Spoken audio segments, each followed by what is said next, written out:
l'initiative d'être là. 20 heures. On va procéder à l'appel des membres du conseil municipal. Donc, Dominique José, Betsy Serge, Codé Emmanuel, Présente. alors Debout Nathalie, absente, procuration à M. Morel, M.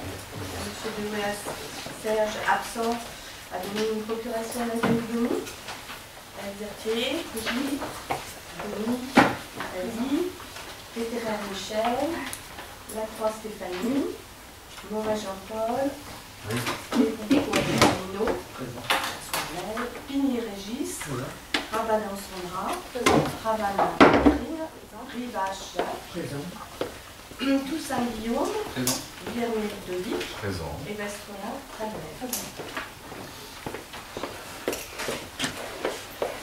On va désigner le secrétaire de séance. Alors, on a fait une petite liste pour que ça tourne.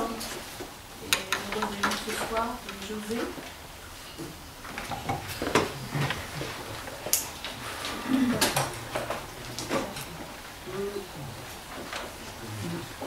Pour noter les votes,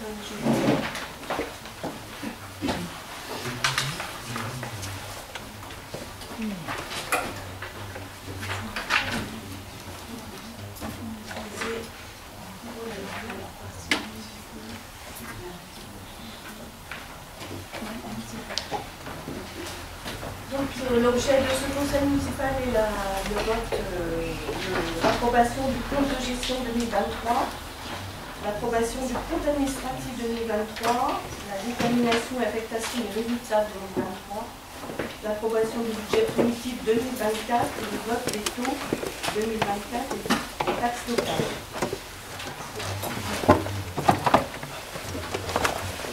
Alors, donc la première chose, c'est l'approbation du PV de la séance du 29 mars 2024.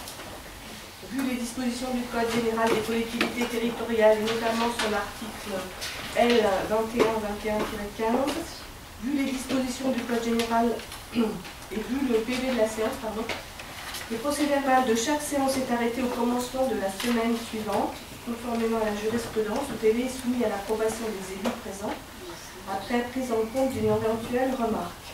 Donc, est-ce qu'il y a des gens qui ont des remarques? Oui, moi, c'est Oui.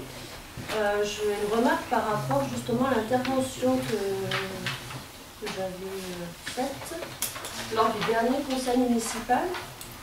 Au sujet, donc c'était question de notre requête pour bénéficier d'un poste d'adjoint.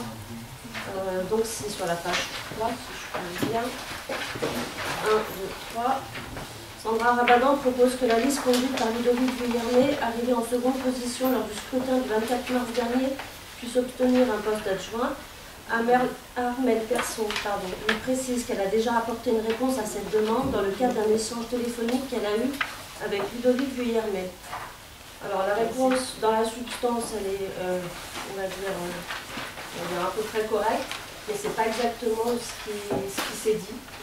En fait, ce que je mettais en avant, c'est qu'on avait, donc 44 voix d'écart à l'arrivée sur le scrutin, et que donc, à quelques voix d'écart, on représentait quand même une bonne portion des Moussards, et que c'était à ce titre-là qu'on demandait, qu'on justifiait notre demande de poste d'adjoint.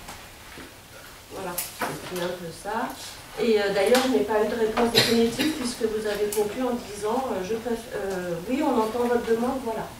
Alors moi j'ai bien dit que la réponse avait été donnée à M. Ludovic Vuillermet. Voilà, mais moi je précisais que c'était bien donc dans un cadre d'un échange personnel qui s'était fait entre vous et que cette réponse n'avait pas été apportée publiquement. Et que moi ce que je souhaitais c'est que cette réponse soit publique en fait, puisque ça concerne quand même un bon pourcentage des Moussards que nous représentons. Voilà. Tout à fait, mais comment dirais-je, nous, on a choisi nos adjoints, j'ai choisi mes adjoints, oui. Et je ne voyais pas, l'opposition demander un poste d'adjoint. Alors je ne discute pas la décision que vous avez prise, c'est juste que la réponse claire et précise que j'ai demandée en posant cette question n'a pas été apportée. Vous m'avez dit, oui, on entend votre demande, voilà. Voilà, je voulais juste que ce soit clarifié sur le PV et puis que ce soit clairement retranscrit tel que ça a été dit, pas plus que ça en fait. Voilà. Je peux juste faire une remarque, Armel, si tu permets.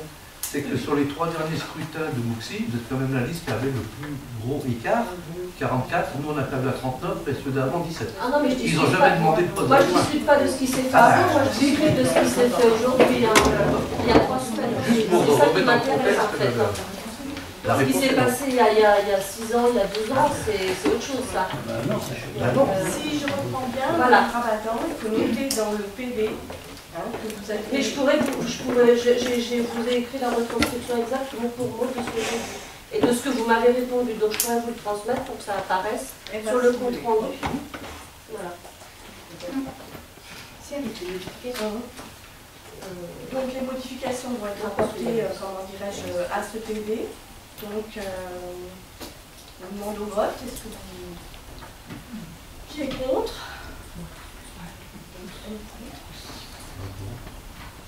À moins que vous apportiez la correction. Si vous apportez la correction, va être apportée. alors je suis d'accord.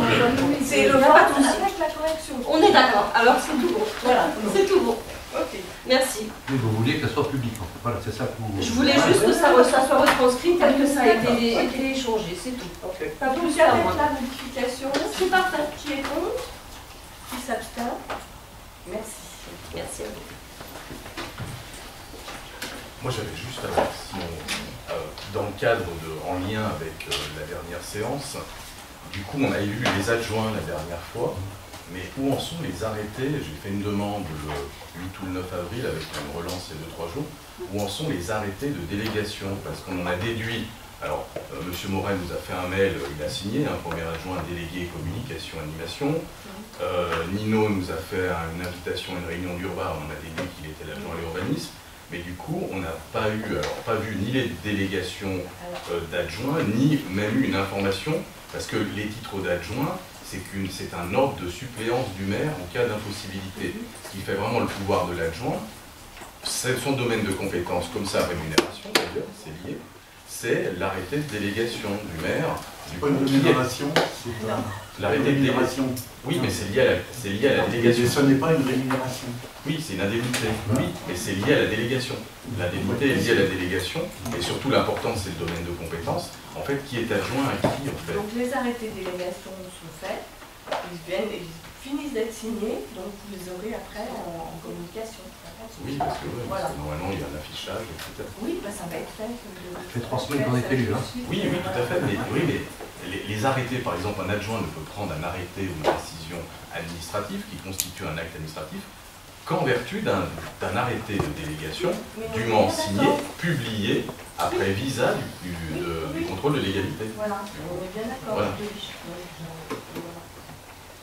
Est-ce que je peux me permettre une intervention encore sur le charte de l'élu qui nous a été élu lors du premier conseil?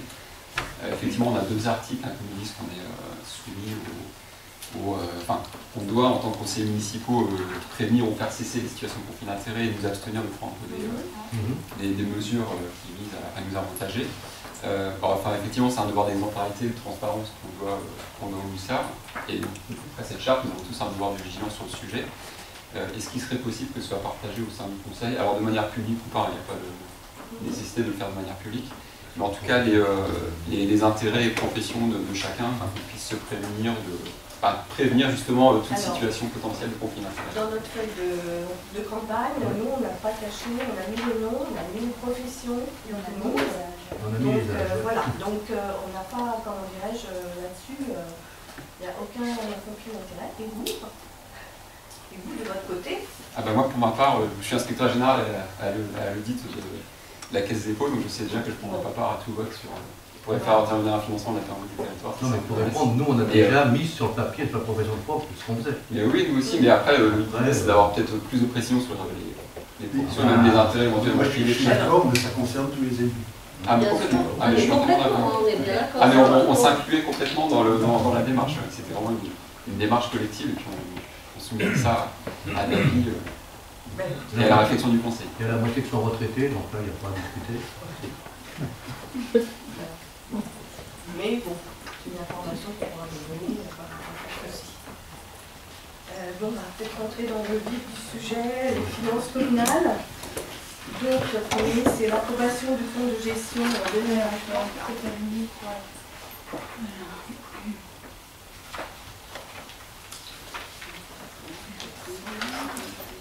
Le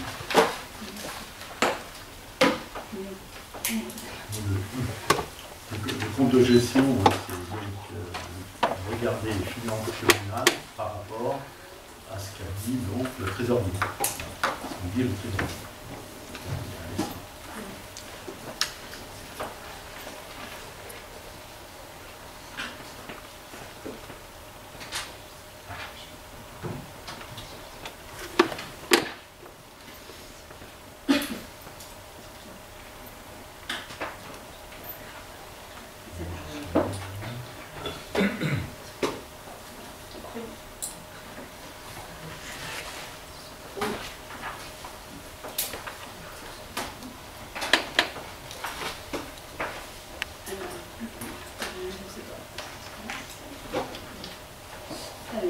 Est-ce que c'est bien? C'est bien derrière, c'est bien. Ça marche aussi.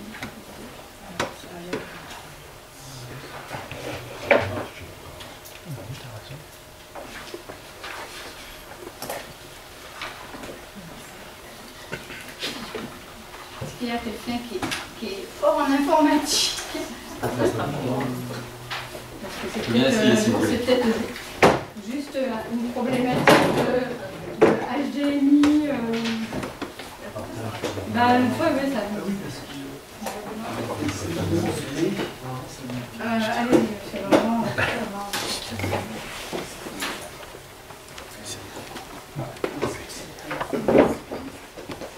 Ah, est-ce que du coup, comme je suis sur le réseau, le TSE,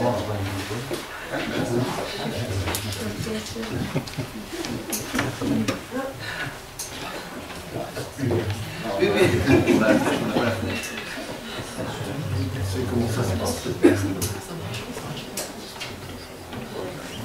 là, du coup, pas chopé. Bon, alors, il y a un plan B parce que je l'ai mis sur la clé. Donc, j'ai fait le plan B. Ça marche.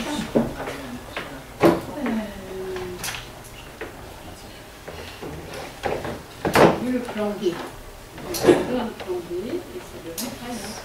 Et le niveau, pas. Donc, en fait, c'est pas du, c'est lié au.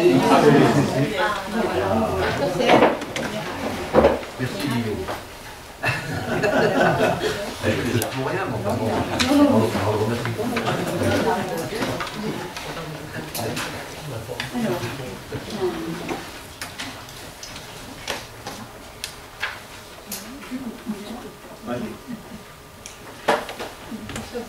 Donc, on démarre par le compte de gestion, ce qui a été fait. Compte de la commune vu par le receveur. Et on doit trouver une même chose. Le même montant.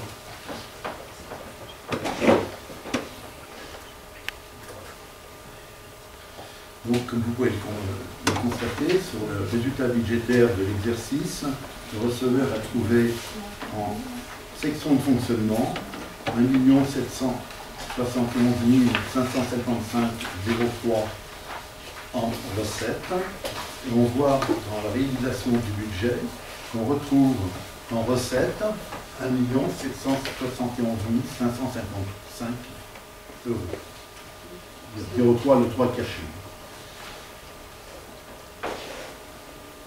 En dépenses, on trouve donc chez le receveur 1 382 062,020 euros et on trouve effectivement en dépenses 1 382 062,20 euros.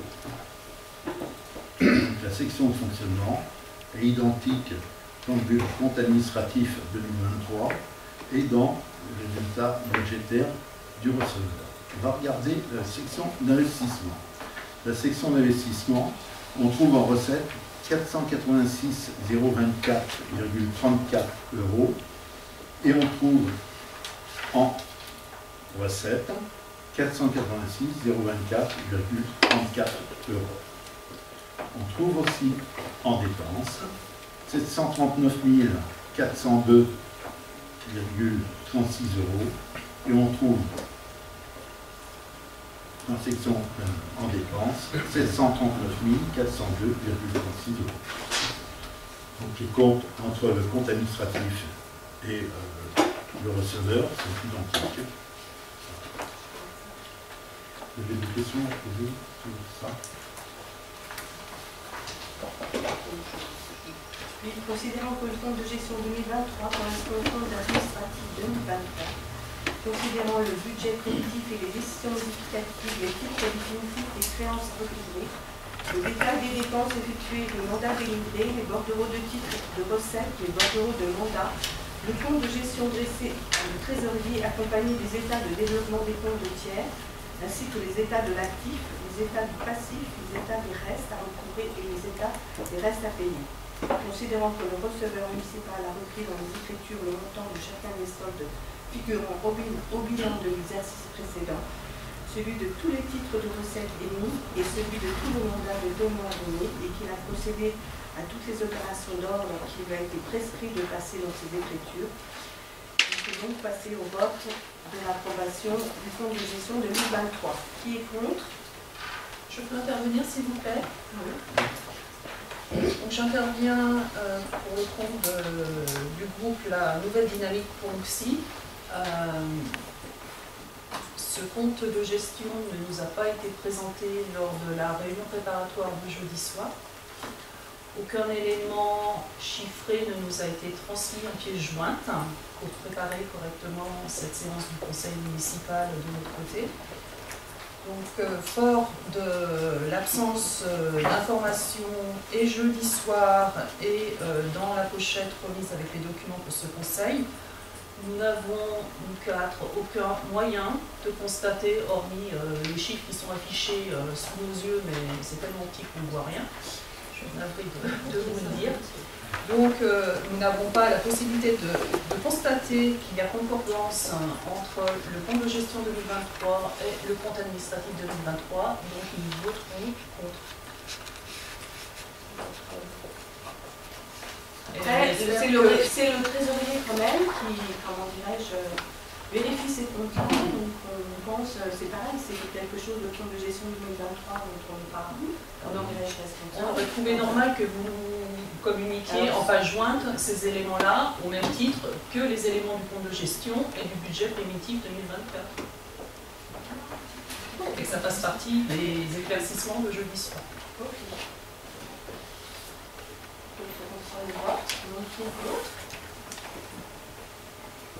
Qui s'abstient?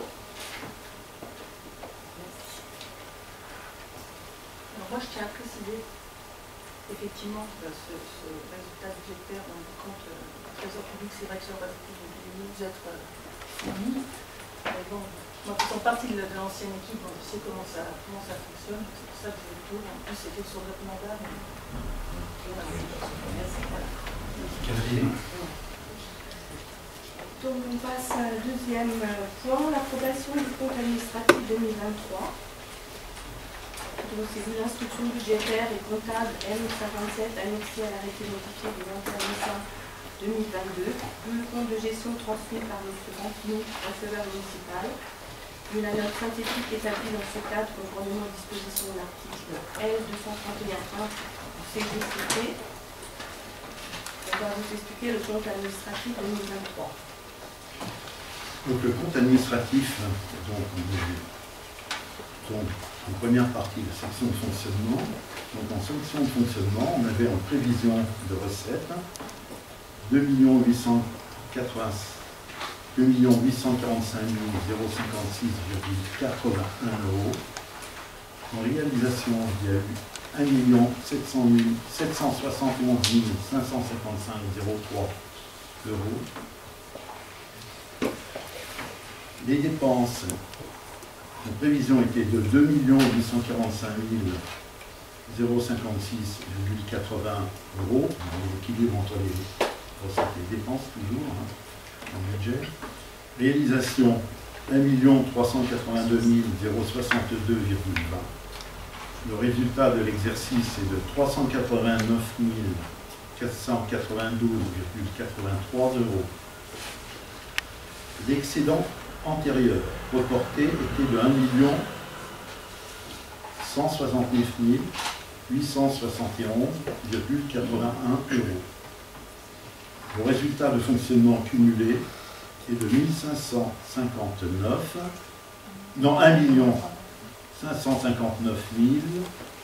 364,64. La section d'investissement avait les recettes qui étaient prévues à 1 530 764,64 €. La réalisation était de 1 530 764,64 €. Les dépenses en prévision étaient de 1 215 470,58 €. Les réalisations, 739 402,36 €. Le résultat de l'exercice est de moins 253 378,02 €. Le solde positif antérieur reporté était de 1 854 338,52 €. Le solde d'exécution de la section d'investissement est donc de 1 600 960,50 €.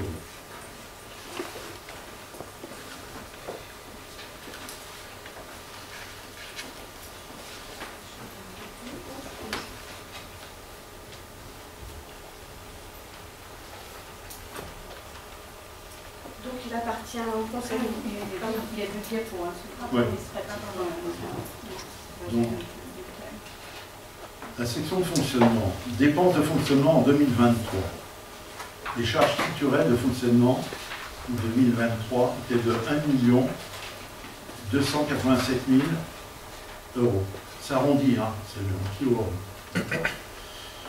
Les charges de caractère général, 387 kg. Les charges de personnel, 701 kg. Les autres charges de gestion courante, 154 kg. Atténuation de produits, 0,28 kg. Charges financières, 16 kg. Vous avez un petit camembert qui vous montre un petit peu ce que ça représente. On s'aperçoit que les charges financières sont très faibles, 1%, que c'est la charge de personnel qui est le plus important, 55%, et on s'aperçoit que les autres charges de gestion courante, 12%, les charges à caractère général, 30%, et l'atténuation de produits, 2%. Donc tout ça, c'est dans... Ça, c'est la section des dépenses de fonctionnement. Vous avez des questions à poser sur... Une remarque. Oui. J'ai fait la remarque jeudi en séance sur une inscription dans les différents documents que vous nous avez remis en prévision de cette séance, et en particulier la pièce jointe numéro 2 et la pièce jointe numéro 3, page 3. Il n'y a pas la même inscription concernant la dotation forfaitaire des communes. Donc, il s'agit de la ligne 74 111. La page jointe numéro 2 indique une somme de 120 642 000 €, alors que la note de présentation en page 3 indique la somme de 89 391 €. La réponse qui vous avait été faite, si je me souviens bien, je ne suis pas là. Il y avait effectivement, voilà, l'information a été donnée, mais par contre l'inscription met toujours un doute entre les deux tableaux. On corrigera du coup cette note de présentation qui va être du coup mise en ligne sur le site internet de manière à apporter la précision concernant la dotation forfaitaire et à clarifier le point de régularisation qui est lié à une erreur d'imputation entre la taxe additionnelle et le droit de mutation et du coup la dotation forfaitaire. L'idée étant de bien signifier en fait à l'ensemble des élus ce qu'il en était de la réalité de la dotation forfaitaire, sachant que les écritures du compte administratif font état de cette erreur d'imputation qui fausse la compréhension qu'on se fait du chapitre 74. Donc effectivement, cette correction sera apportée dans la note qui sera mise en ligne, puisque c'est une obligation maintenant de mettre en ligne ces notes de présentation, de manière à ce que ce soit parfaitement clair s'agissant de ce chapitre 74 et de cette dotation forfaitaire. Donc, je vous remercie pour cette réponse. Je souhaiterais ajouter que notre groupe votera contre. Tout simplement car en absence de la remise du compte de gestion en format papier, nous n'avons pas pu constater l'équivalence entre le CA et le compte de gestion. On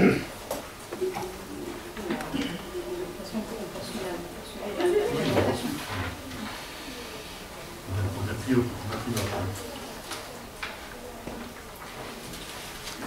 donc, les recettes de fonctionnement,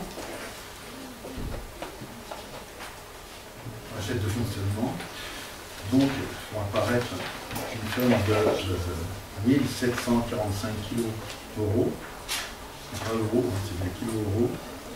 Les produits de services et du domaine, 140 kg euros, les impôts et taxes, 1333 kg euros, les dotations, subventions et compensations fiscales, 185 euros, autres produits de gestion courante, 31 kg euros, atténuation de charges, 107 kg euros. Les impôts locaux, c'est le pôle principal quand même, est de 1301 kg euros, attribution de compensation, 6 kg euros, taxe sur la consommation finale d'électricité, 28 kg euros. On peut voir donc dans le petit camembert qui est fait, qu'on s'aperçoit que les impôts et taxes font une grande part de nos recettes, que les produits financiers sont toujours très faibles, 1%, que l'atténuation de charge est de l'ordre de 3%. Non, je me trompe de truc, c'est de 3%. Les dotations et autres produits de gestion courante, donc on a 2%. Les dotations, subventions de compensation fiscale, 11%. Le produit de service et du domaine, 8%. Impôts, voilà un peu ce qui concerne la section investissement. C'est bon?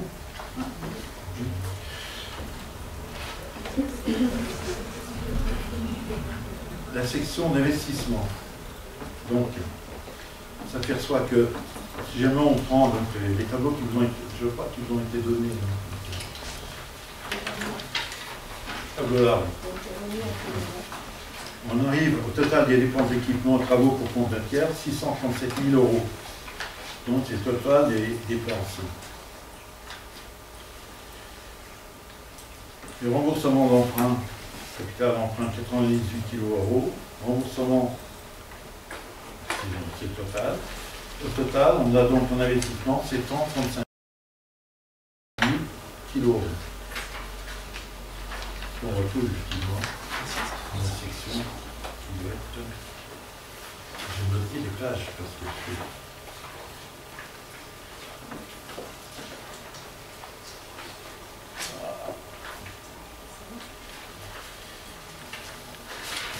Non, je ne vais pas noter, ça fait mal.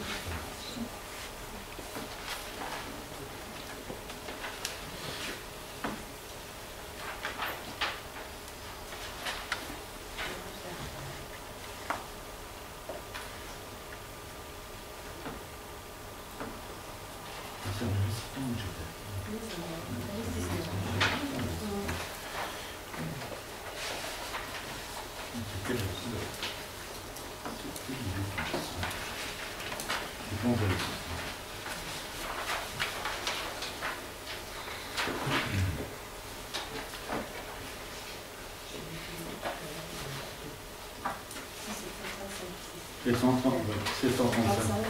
735, c'est donc comptabilité, c'est dans la page 5, la troisième ligne.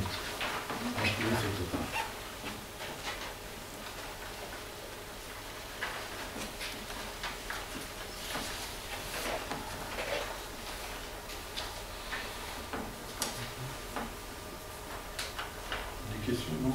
Pour le moment, ça va? Ah, vous avez déjà regardé, je suis bon.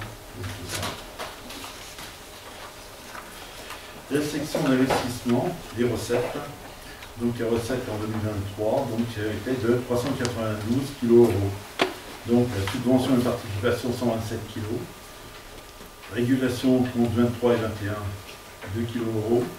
Les retours de TVA, 32 kg €.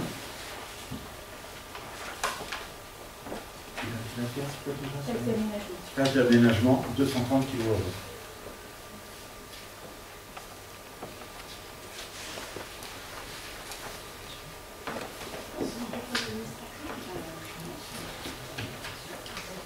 Donc le compte administratif de la collectivité est conforme au compte de gestion établi par le comptable public assignataire.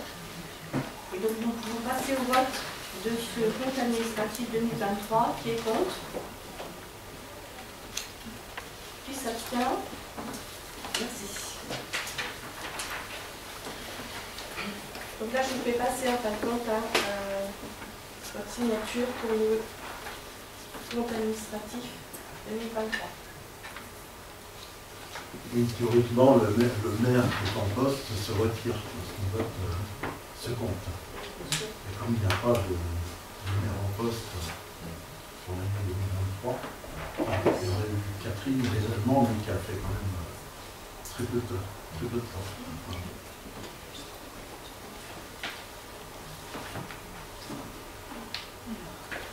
Et du coup, c'est toi qui prends les finances avant le début, comme agent aux finances. Oui. Non, mais on n'avait pas eu les infos de délégation. C'est moi qui l'ont fait, je crois. Oui, bah oui. C'est surtout la règle. Donc, effectivement, je m'initie aux finances.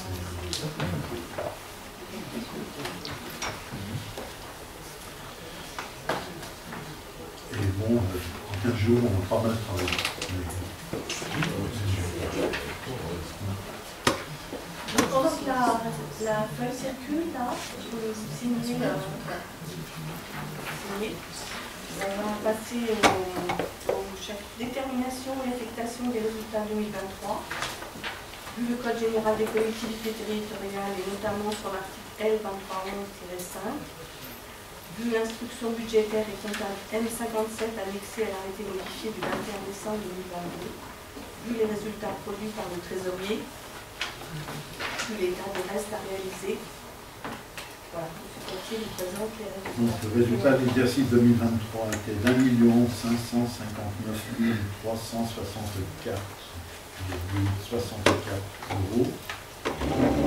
Donc nous proposons de l'affecter en recette de fonctionnement pour la totalité au compte 02 du DP 2024. Donc la somme de 1 559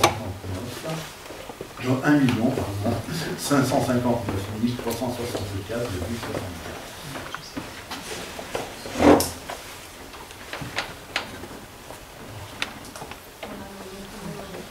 Procéder au vote. L'affectation des résultats 2023. Donc qui est contre? Qui s'abstient? Merci.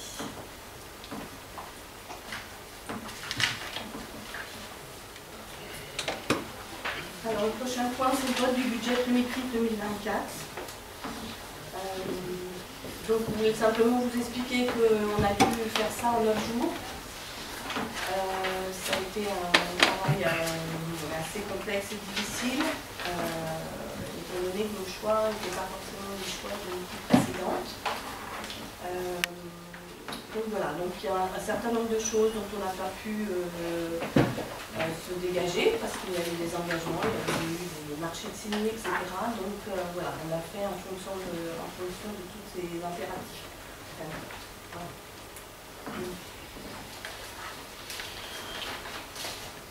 Donc notre premier budget dans l'urgence. Dépenses de fonctionnement 2024. Les charges de fonctionnement, on s'appuie toujours un peu sur le budget précédent, bien évidemment. Les charges de fonctionnement 2023 sont de 1483 kg €. On s'en Le cercle, il y a pas de document rectifié. Ah. Oui, Ah non, je n'ai pas rectifié sur celui-là. ouais. Excusez-moi. J'ai rectifié sur un autre document.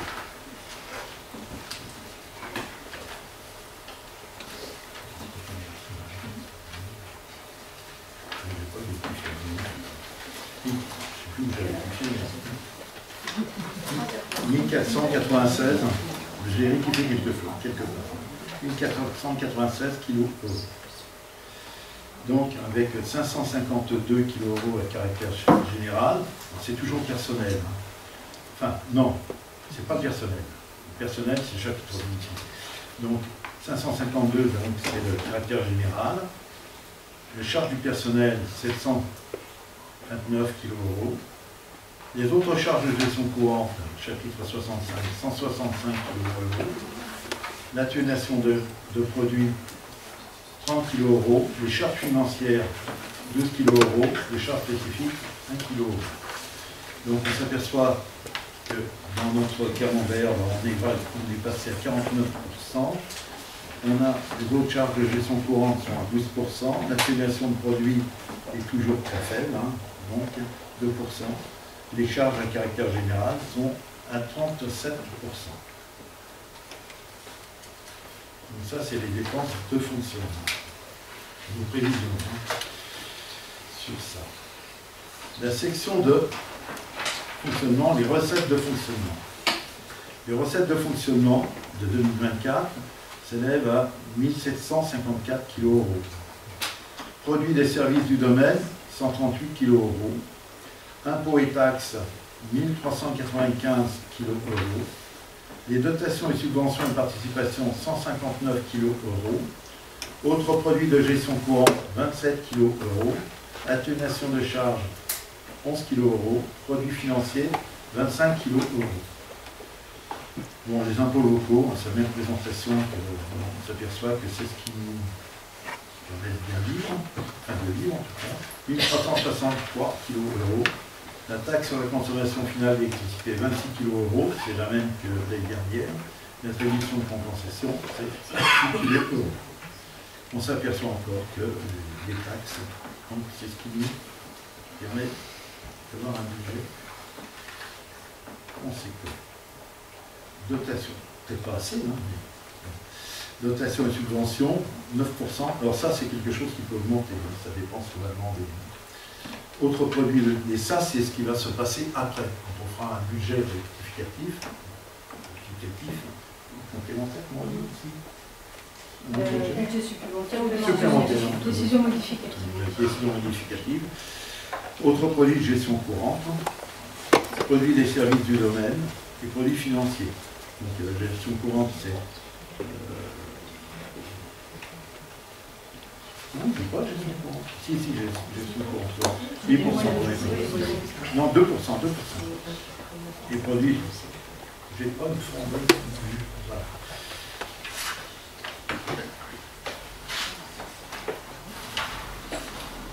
Alors, ce qui devient la section d'investissement, c'est ce qui nous intéresse. Alors, quelque chose a été refait par notre secrétaire général, qui maintenant donc, nous a proposé ça, et je trouve que c'est pas mal. C'est-à-dire que chaque fois qu'on a quelque chose à faire, on fait une opération. Donc, dans cette opération, par exemple, là il y a le chapitre, c'était chapitre encore, vous voyez, on a 85 044 euros, on a 29 450 euros, puis après on a la route du Sarto. La route du Sarto, on a prévu un budget de 335 000 euros. Et c'est ce qui va concerner la route du Sarto. Donc on a un budget, route du Sarto, oui. Alors du coup, on fait cette route. Bien sûr. Non, parce que le dernier conseil municipal, vous étiez intervenu, il y a eu un petit passe d'armes entre vous et Pérez à l'époque. Ouais. Non, mais On oublie, on a toujours dit que la route du Sarto était obligatoire. Ce qui n'allait pas, c'est la façon dont on avait été informé, c'est comment l'appel d'offres a été lancé alors que le maire avait démissionné. Moi je rappelle, c'est ce que j'ai dit en conseil. Donc le maire avait démissionné, il a lancé l'appel d'offres la veille qu'elle soit rendue officielle. Donc contrairement à ce qui a été du coup affirmé du coup, par l'ex-adjoint de travaux, il disait qu'on pourrait revenir dessus, mais en fait non. Absolument pas. Voilà. On peut peut-être discuter avec eux, oui, mais on ne pourra pas revenir dessus. Il faut négocier éventuellement, mais c'est ce que tu m'avais dit. Oui, bah oui, on savait que c'était verrouillé. Voilà. On va les rencontrer. va rencontrer ce niveau. Parce que ça, on en parlera demain en réunion urbaine, mais vu qu'on a appris qu'il y avait aussi la modification d'ouverture à l'urbanisation de la zone en face, si on fait la route pour après qu'il y ait un projet qui va tout redéterrer, réenterrer des réseaux et qu'on fait encore la route en 4-5 ans. On ne peut pas envisager, on ne peut pas parler de ça actuellement, mais bon, on en parlera à la réunion. Oui, la réunion urbaine, mais elle est demain en fait. Oui, demain, on en parlera à ce moment-là. Les obligations sont pas encore votées, c'est une réunion d'information plutôt sur ce qui est la modification. Parce qu'on est vivement intéressé à ça. Bah oui, parce que du coup, s'il y a une opération qui sort en face, on fait la route pour refaire une opération en face, ça pose problème. Quoi. Donc ça posera de toute manière une modification si la route va être faite et que jamais l'urbanisation effectivement va être publique. Donc il y a aussi quelque chose sur ça. Ah bah si. Donc je prends les travaux aussi. Oui. Ah oui. On mérite du dossier, quoi. Oui, oui, on mérite du dossier. C'est pas forcément.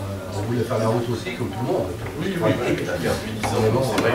Et comme du coup, on a appris pendant la campagne, moi j'ai vu cette modification finalement, oui, c'est une modification, c'est pas une révision, du classement de passage en opérationnel de la zone AU d'en face. Et bah, du coup, on fait la route pour qu'il y ait 2 ans d'une opération quand même d'ampleur, qui va utiliser cette route et l'abîmer pour pouvoir la refaire derrière. Donc là, il y a quelque chose. On peut négocier avec le lotisseur qui peut peut-être. Non, mais ça on verra. On verra pas. Oui, on peut remporter. C'est demain. Mais toutes les questions sont ouvertes. C'est certain. Opération terrain de foot, alors ça c'est pareil, c'est quelque chose qu'on n'a pas en mérite. Ça c'est. On poursuit, hein. Donc la municipalité, on a changé de maire, mais on poursuit quand même le projet qui a été lancé. L'éclairage public, pareil. Équipement informatique et numérique, on a ça, la bibliothèque. On met pour tout le monde une bibliothèque qui marche bien. L'équipement des services techniques, oui. Patrimoine vernaculaire. C'est tout. Ah, c'est tous les lavoirs. Oui, oui. Donc les lavoirs vont être refaits en partie. Donc ils vont être. Comment on appelle ça? Oui, non. Il va passer avec les projections de sable. Décapé et refait. Sable décapé. Et sable refait. Donc voilà. Donc tous ne sont pas faits. Ce sera toujours dans une programmation pluriannuelle.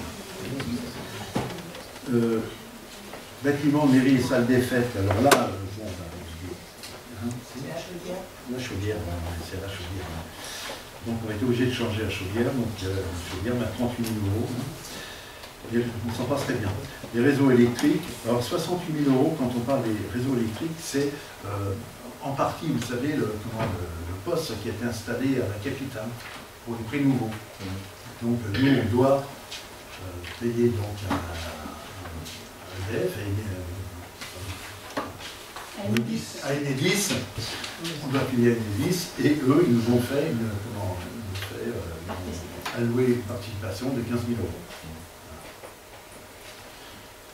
Donc le plateau sportif, le plateau sportif qui doit changer les ballons de chaude, merci, changer les ballons d'eau chaude, le bâtiment, l'école. Donc l'école, là on va avoir effectivement, dans le bâtiment on va avoir des choses à faire, et entre autres on va avoir à changer l'univers. Donc c'est quelque chose qui c'est le bardage. Oui, le bardage. Les sanitaires et du store. Le matériel Bon. et il y a le 2 stores et les brises soleil qui ont été demandés pour prendre de place. Et il y aura l'éclairage en budget supplémentaire. Ah, les volontiers. Il y a l'église. Alors l'église, c'est un problème de paratonnerre, je crois. Enfin, je crois pas, je suis sûr. C'est un problème de paratonnerre. Il faut intervenir sur l'église pour ce paratonnerre. Oui, mais de toute manière, vous avez parlé de la toiture. Vous avez dit la toiture. Mais je pense que c'est lié au paratonnerre. Oui, c'est lié au paratonnerre. C'est lié au D'accord. paratonnerre. C'est une intervention sur la toiture, mais lié au paratonnerre. D'accord. Bon, les réseaux d'église, c'est tout ce qui peut. Voilà. l'équipement des services scolaires et périscolaires.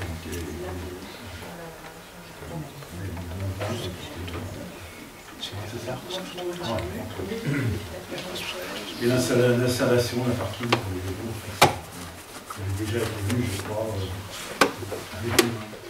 On attend de faire une réunion pour décider avec les enseignants où on est. On poursuit. J'ai une question des réseaux mixtes, c'est quoi? Tout ce qui peut, c'est les cunettes, oui, c'est Chemin Goyer. il y a toujours de l'eau qui dévale légèrement dessus, et la route est toujours inondée. Excusez-moi, mais sur la dernière ligne, c'est un peu pareil, sur les équipements, services scolaires et périscolaires. À la réunion, vous avez parlé de lave-main, chaise de directeur et de... Oui, bien sûr, c'est ça. Les racks à vélo, c'était aussi compté, c'était dans le budget. Ça sera quelque chose. Non, mais c'est important de bien sûr. savoir qu'il va y en avoir. Des racks à vélo. En fait, Oui, le rack à vélo, il est prêt. D'accord. Je vous dis ça, c'est prêt. Cette opération-là Sur Pour 3 000 €, les racks sont complets. Non, je m'informe, et ce sera au budget supplémentaire si on n'a pas Il y a un certain nombre de postes qu'on a prévus pour le budget supplémentaire fin mai. C'est là, dans le mois de mai, voilà, donc C'est vrai que ce qui est un petit peu dommage, et là, je vous incrimine pas du tout, hein, c'est juste une remarque, c'est que la réglementation prévoit, quand il y a un renouvellement général de conseil municipal, qu'on a jusqu'au mois de juin pour faire le budget. Et on voit que c'est nécessaire, voilà. Et malheureusement, dans le cas d'un renouvellement partiel, même intégral, ça vaudrait le coup peut-être de saisir un de nos parlementaires pour qu'il fasse modifier ça pour d'autres communes, parce que c'est vrai que du coup on se retrouve à 10 jours à avoir un budget qui est finalement le budget de l'équipe précédente, et à avoir à tout reporter dans un budget complémentaire pour être dans une pseudo-légalité et tout redétricoter sur un budget complémentaire au mois de mai. C'est vrai que du coup, là il y aura peut-être besoin de dire qu'un texte soit voté au Sénat, Assemblée nationale, pour dire qu'en cas d'élection partielle intégrale, c'est-à-dire tout le conseil, on relaisse les 2 mois. Parce que c'est vrai qu'on voit bien, et là-dessus je reconnais tout à fait, et je compatis la situation, et pas, on aurait eu la même, hein, finalement, et on n'invente pas l'eau chaude, mais c'est vrai que du coup on fait des élections pour repartir avec le budget de l'équipe d'avant. Voilà. Même s'il y a des engagements qui évidemment sont à faire, mais c'est vrai que quand il y a 2 mois pour travailler, c'est que ça aurait été quand même... voilà, alors du coup on va mettre des trucs en sachant qu'on va voter autre chose au mois de mai. Il n'y a plus rien. Mais on nous a déjà donné quelques pistes. Emmanuel, moi je souhaitais repréciser ce qu'était un budget supplémentaire, parce qu'un budget supplémentaire c'est surtout un budget avant toute chose de report des résultats de l'année antérieure. Donc là vous les avez, les résultats de l'année antérieure. Donc quelque part le budget supplémentaire n'est pas en soi nécessaire pour ce report des comptes de l'année antérieure. Un budget supplémentaire, c'est également un budget d'ajustement. Mais ce n'est pas par contre un budget qui va faire apparaître d'autres opérations en cours d'année. On est vraiment sur de l'ajustement.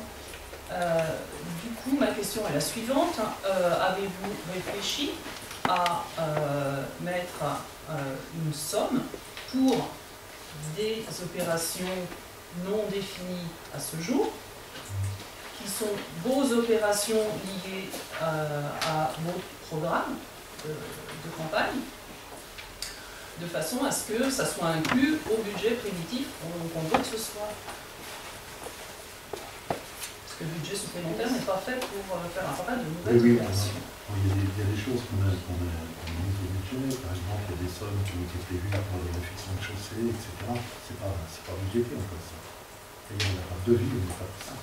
Mais on a dans le budget des sommes prévues pour ça. Allez voir, oui.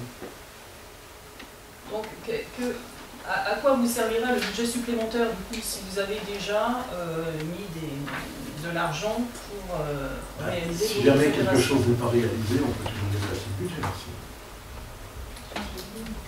Donc là, on sera plutôt sur une décision modificative, M. Gatier. Oui, peut-être. peut-être pas sur un budget supplémentaire. On verra, budget supplémentaire, budget modificatif, on verra. Effectivement, on verra.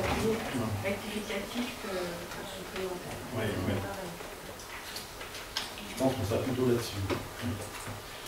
Mais comme on avait combien pour prévenir, pour lancer la convocation du budget avec combien de jours avant? Une dizaine de jours, parce 11 qu'il jours. y a une modification du coup, qui a été apportée par la demande 8057. On a des délais de convocation beaucoup plus importants qui font que ça aussi restreint le temps de préparation.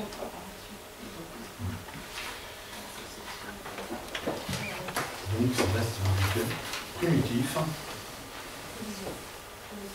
2024. Je sais pas fini avec ça. J'avais dit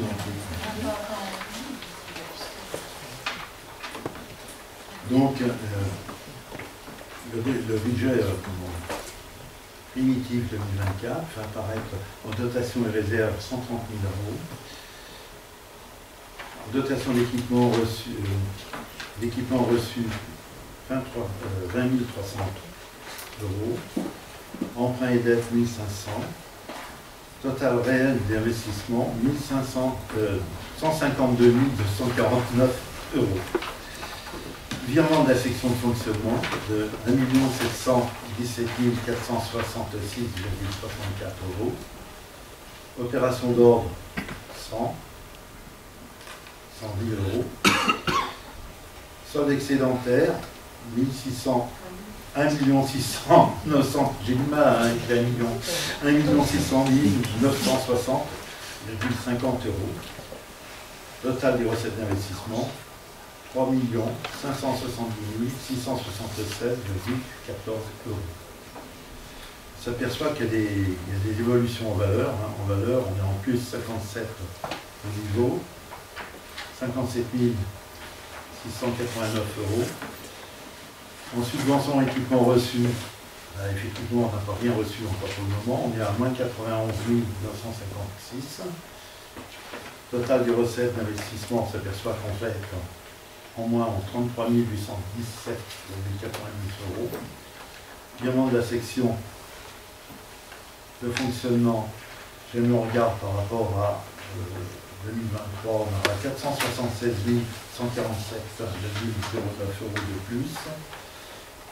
Opération d'ordre, 23 373,19 €. Solde excédentaire de la section d'investissement, moins 253 378,02 €. Voilà. Donc en évolution en valeur, on est à plus 185 572,98 €.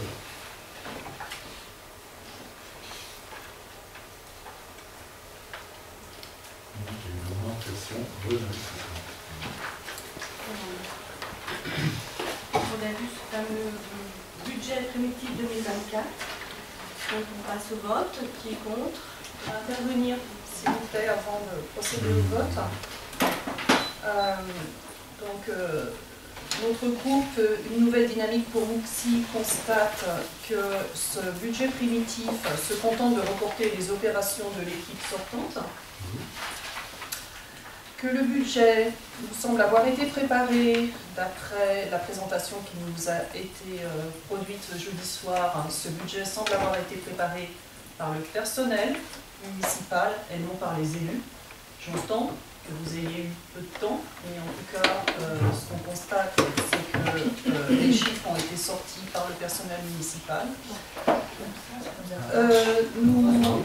Nous constatons, puisque je vous ai posé la question jeudi et que vous m'avez apporté réponse à ce sujet, que le budget ne prévoit aucune action en faveur du personnel municipal, alors même que dans votre discours, dès votre élection, Madame le maire, vous avez dit que vous n'oublierez pas les agents communaux.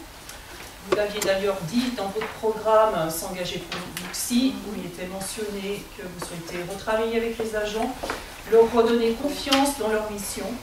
Et il semble qu'il n'y ait pas d'ajout au niveau budgétaire sur les lignes concernant les frais de personnel. Alors Madame Coudet, déjà, redonner confiance aux jeunes gens, on l'a déjà fait, on retravaille avec eux déjà. C'est pas toujours une question d'argent non plus, on les oublie pas. Il faut vraiment, comme dirais-je là, on va travailler sur le personnel dès le mois de mai. Hein. On va reprendre tous les dossiers, on va voir où sont les gens, dans leur régime indemnitaire, etc. Mais je le répète, ce n'est pas une question d'argent. Les deux peuvent être mais je suis parallèle. Si on revoit... Mais si vous voulez, comment dirais-je, il faut quand même bien se mettre dans l'état d'esprit qu'on est une nouvelle équipe. Et eux, on a besoin d'un laps de temps pour se connaître, travailler ensemble aussi, et ça c'est important.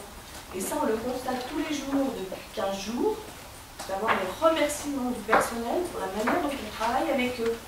Donc je pense qu'on a déjà bien amorcé ce qu'on avait mis dans notre feuille de route, et on est très content d'ailleurs du résultat, parce que du coup les agents sont quand même ils réagissent vraiment très bien, et justement ça leur a redonné une dynamique. Et voilà, donc après, oui, revoir tout ce qui peut être mis en place au niveau des fonctionnaires, au niveau de la recette, au niveau de tout ça. Voilà, pour, comment dirais-je, voilà, les conforter dans leur effort et comment dirais-je, ça ne n'empêche pas, voilà. Mais on n'a pas abordé le problème financier dès maintenant. Voilà. J'entends effectivement qu'il n'y aura pas de revalorisation d'avantages sociaux ou de régime indemnitaire concernant le personnel de Mouxy, en tout cas prévu au budget primitif 2024.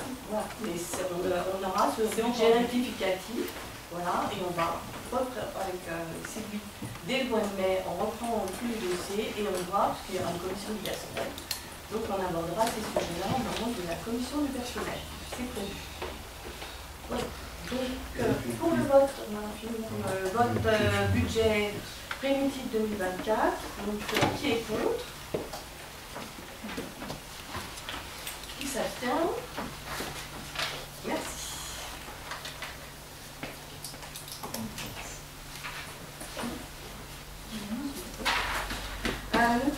Notre point vote des taux d'imposition 2024.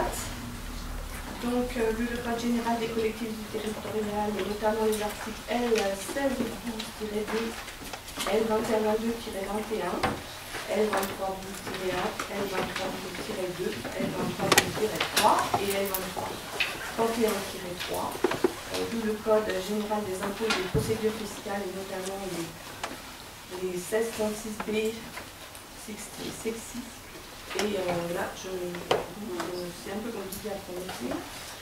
Voilà, le conseil municipal dispose d'un pouvoir décisionnaire sur la fixation du taux des taxes directes locales, taxes foncières bâties, taxes foncières non bâties et taxes d'habitation uniquement pour les résidences secondaires. L'état 1259 qui est transmis par le service de la fiscalité directe locale mentionne les bases prévisionnelles, les produits prévisionnels de référence, les allocations compensatrices, ainsi que les mécanismes d'équilibre issus des réformes fiscales. Il est proposé de ne pas modifier les taux d'imposition et qu'ils s'établissent comme suit. La taxe d'habitation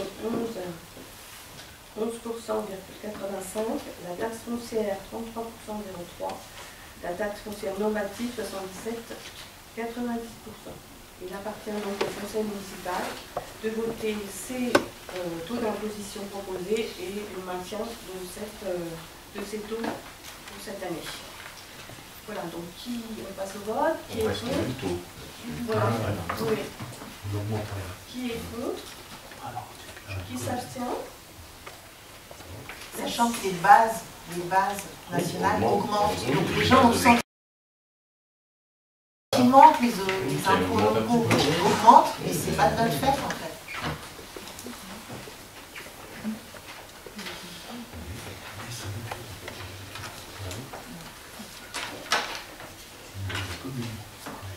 Donc le dernier point, c'est les décisions du maire prises par délégation. Donc les décisions qui ont été prises concernent 3 DIA,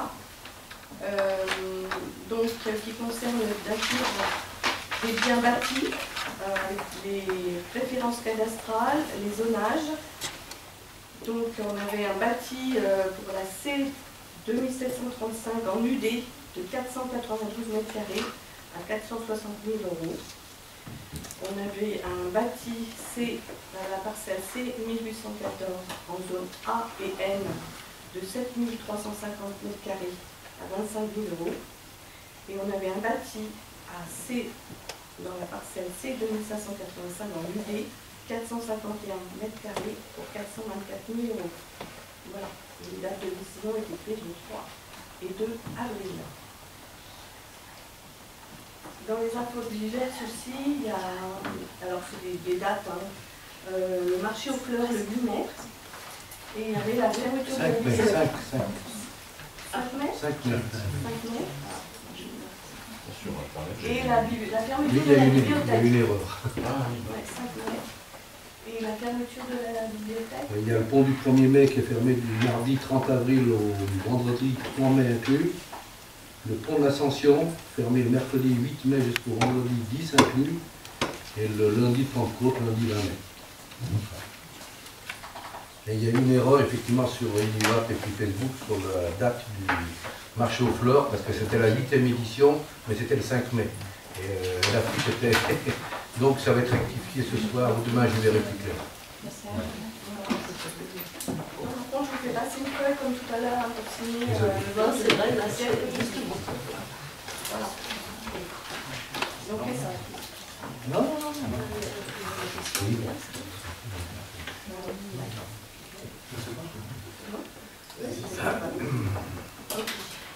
Est-ce qu'il y a d'autres questions Alors, toute dernière question, c'est par rapport au mot de la minorité. En fait, on a pris soin de vous envoyer une autre, les côtés, un premier envoi le 11 avril. J'ai relancé le 11 avril.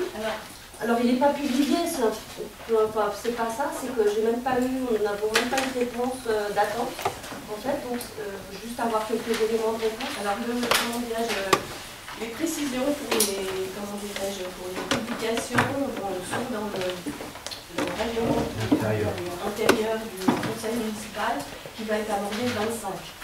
Donc dès le 26, voilà, vous pourrez nous présenter votre mot et ça sera mis sur le site.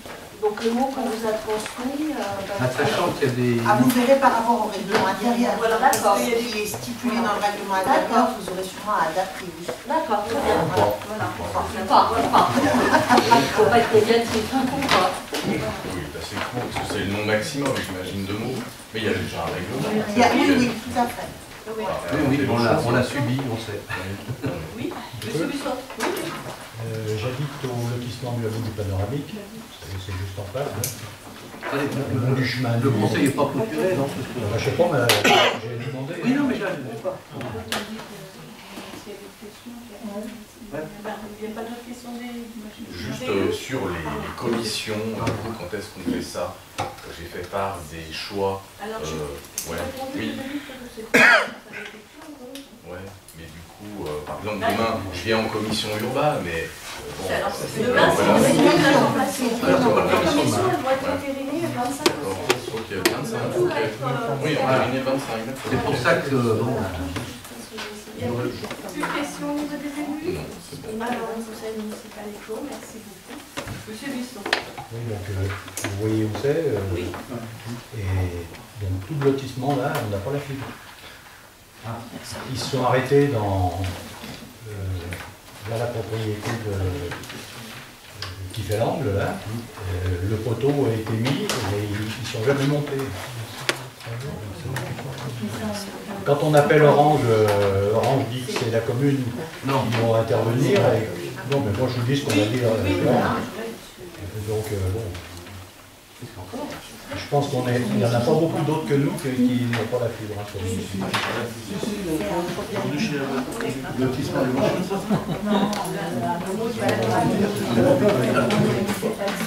Je pense que toutes les municipalités ont été confrontées à ces questions-là. C'est pas...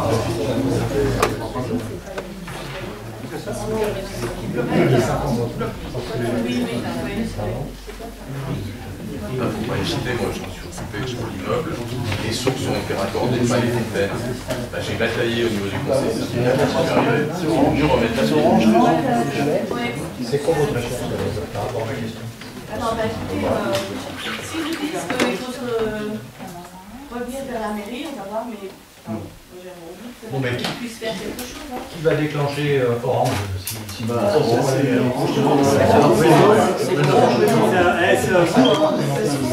été 19 ans élu. Alors en étant élu, il y a une fois. On a des éléments, des infos. En fait, pour la fibre dans notre secteur, puisque je suis dans le même secteur que vous, Nathalie aussi, il y a 2 personnes qui bloquent l'arrivée de la fibre chemin de l'Ermitage. Et à cause de ça, donc il y a eu plusieurs fois des réunions apparemment entre la mairie, entre Orange. Et comme ça passe sur leur terrain, ils ne veulent pas ni panneaux, enfin poteaux supplémentaires, ni que ça passe devant chez eux. Du coup, c'est bloqué. Et donc moi, je suis secrétaire dans mon lotissement. Donc régulièrement, on relance aussi le monsieur de Orange. Et apparemment, le dossier serait relancé. Mais bon, voilà, on n'a pas de nouvelles non plus. Et il n'y a plus d'interlocuteurs. On n'a plus d'interlocuteurs. Ils ne répondent plus. Moi, je peux vous donner mon exemple. Je dis, c'est un exemple particulier, que j'habite une maison particulière, au Durebar. Et donc, je suis chez Free. Donc, j'ai demandé la fibre. Ils sont venus 2 fois pour l'installer, mais la mairie n'avait pas, d'après ce qu'ils m'ont dit, n'avait pas fait le nécessaire au niveau de l'aménagement de la voirie pour réduire la circulation. Ça, je pense que c'est le quiproquo. J'ai eu à nouveau Free. J'ai une personne, j'ai essayé de coordonner et tout, qui s'est engagée, elle me dit, monsieur, votre dossier est accepté, il ne nous manque plus qu'un intervenant physique, un installateur, pour mettre votre fibre. Je pense que c'est la même chose avec les gens nous, c'est un peu plus compliqué. Non, c'est la construction de... Nous, on n'a pas la... C'est le réseau. Alors, c'est plus compliqué. Vous voyez, vous avez mis les chicanes, là, côté gauche en descendant. Eh bien, là, vous avez une chicane, il y a une bouche, et la fibre, elle arrive là, et il suffit qu'il la remonte au poteau, enfin, il suffit, c'est ce qu'ils m'ont dit, Parce que là, et ils la font passer. Vous êtes desservis, mais pas raccordés. Michel, les gens, eux, ils ne sont pas desservis. Moi, je ne peux pas appeler mon fournisseur d'Internet pour lui dire, venez m'installer la fibre chez vous.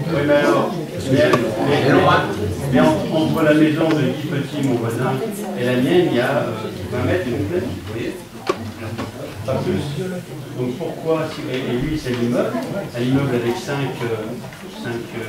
occupants, 5 ménages, donc je ne comprends pas qu'à 20 ou 30 mètres près, d'une maison à l'autre. Ah mais nous, moi les fontaines n'étaient pas raccordées alors que les sources avaient été raccordées. J'ai bataillé pendant, j'en suis allé aux huissiers, aux mises en demeure, mais on y est arrivé. Mais la mairie avait aussi à l'époque, M. Baudouin qui se fait des travaux, avait fait aussi un courrier quand même pour relancer ça. Alors la mise en demeure, vous l'avez fait qui? Ah bah moi c'était le prestataire d'Orange qui était FH.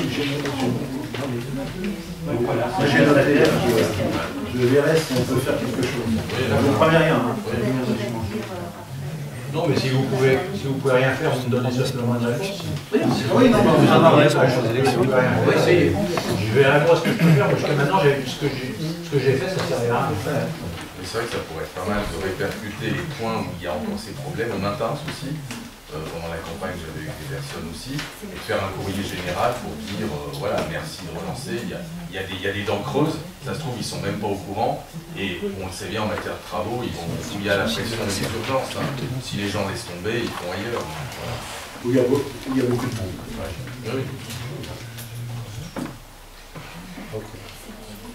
Oui.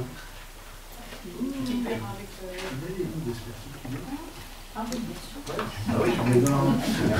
Bien sûr qu'on connaît. Non. Pas moyen de Oui, simplement pour faire une petite remarque sur le vote du budget. Simplement, il y a eu des chiffres qui ont été annoncés, c'était pas ceux qui étaient écrits au tableau. Et il y a des gens ici des élus se plaignent en disant on a peu de jours pour voter, pour préparer le budget. Je rappelle simplement que la majorité sortante il y a 4 ans a voté le budget une semaine avant les élections. Donc le budget de l'année 2020 était le budget qui avait été voté par la majorité sortante. Donc là, vous avez des moyens de changer les choses, qui à 4 ans c'était plus compliqué. Simplement pour faire remarquer ça.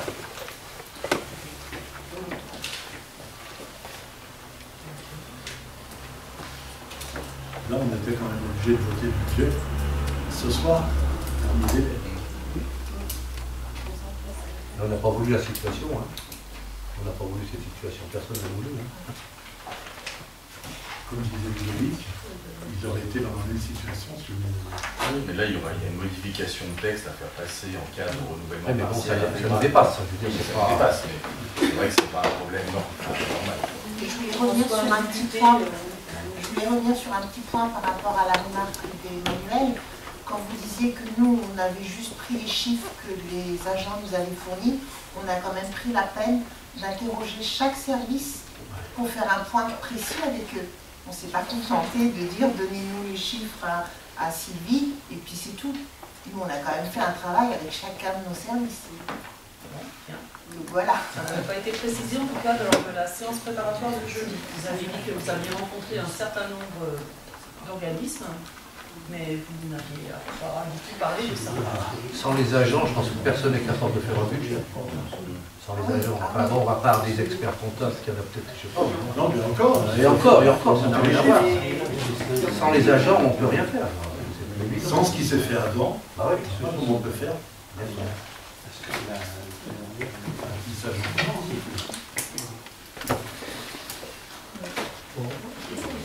Merci. Merci. Merci.